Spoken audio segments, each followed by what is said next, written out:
Sa ngalan ng Ama at ng Anak at ng Espiritu Santo.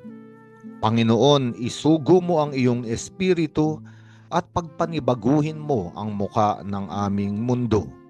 Ang Ebanghelyo sa araw na ito ay mula kay San Mateo, Kabanata 6, talata 1 hanggang 6 at talata 16 hanggang 18. Sa mabuting balitang ito, tayo ay inaanyayahan ng Panginoon na gumawa ng mga kabutihan, ngunit gawin ang mga bagay na ito ng lihim. Kaya nga, kapag tayo raw ay naglilimos, kapag tayo raw ay nananalangin, at kapag tayo raw ay nag-aayuno, hindi na kailangang ipagkamaingay pa ang mga ito. Hindi na kailangang gawin ito upang ilantad ang kabutihan na ginagawa natin sa mga tao. Bagkus, gawin ito ng lihim. Ang paglilimos ay ginagawa na hindi na pinapaalam ng kanang kamay sa kaliwang kamay ang kanyang paglilimos na ginawa. Ibig sabihin, hindi na pinapaalam kahit pa sa pinakamatalik na kaibigan. Kapag nananalangin, hindi raw kailangang manalangin upang ilantad ang ating kabanalan o ang malalim na ugnayan natin sa Diyos sa harap ng mga tao.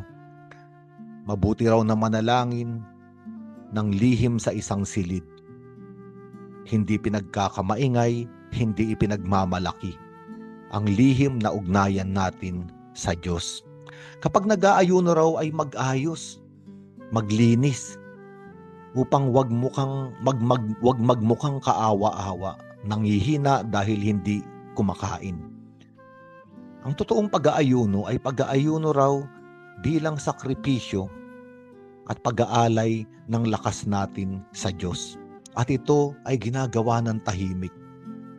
Ito ay hindi ipinagmamalaki o ipinangangalandakan na para bang nais pa nating ipagmalaki na tayo ay mas mabuti sa iba kapag tayo ay nag-aayuno. Ngunit ang buod ng lahat ng ito, ang paggawa ng mga kabutihan ng lihim, sapagkat ito ay ginagawa ng mga taong may lihim na buhay at kaugnayan sa Diyos. Ito yung tinatawag nating buhay espiritual. Isang buhay na nasa loob, hindi nakikita sa panlabas, ngunit isang buhay na puno ng kahulugan, sapagkat ang buhay na ito ay napakalalim, nasa kaibuturan natin, nakaukit sa ating mga puso, naroon sa ating mga kalooban, naroon sa ating kaluluwa at espiritu, itong buhay ng ugnayan natin sa Panginoon. Buhay espiritual, buhay na nakatago. At ito ay pinapalakas, pinapalusog at pinapagingganap ng paggawa natin ng mga kabutihan ng lihim.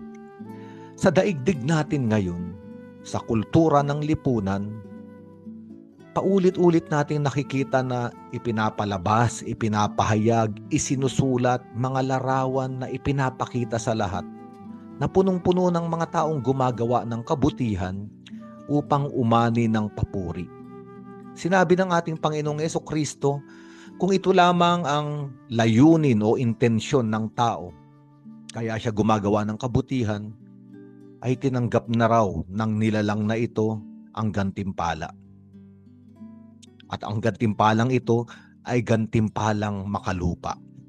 Ngunit sa bawat paggawa ng kabutihan ng lihim, bilang ugnayan sa Diyos, tulak ng pananampalataya at pag-ibig sa may likha, ang totoong gantimpala ay yung buhay na napakalakas, na nakatindig sa pag-ibig at pananampalataya sa Diyos. Sabi nga sa ibang bahagi ng Ebanghelyo, ang taong may matibay na espiritual na buhay ay katulad ng bahay na nakatayo sa bato. Darating ang bagyo, mga unos, suliranin pagsubok sa buhay, ngunit hindi siya babagsak. Dahil siya ay nakatayo sa isang matibay na muog.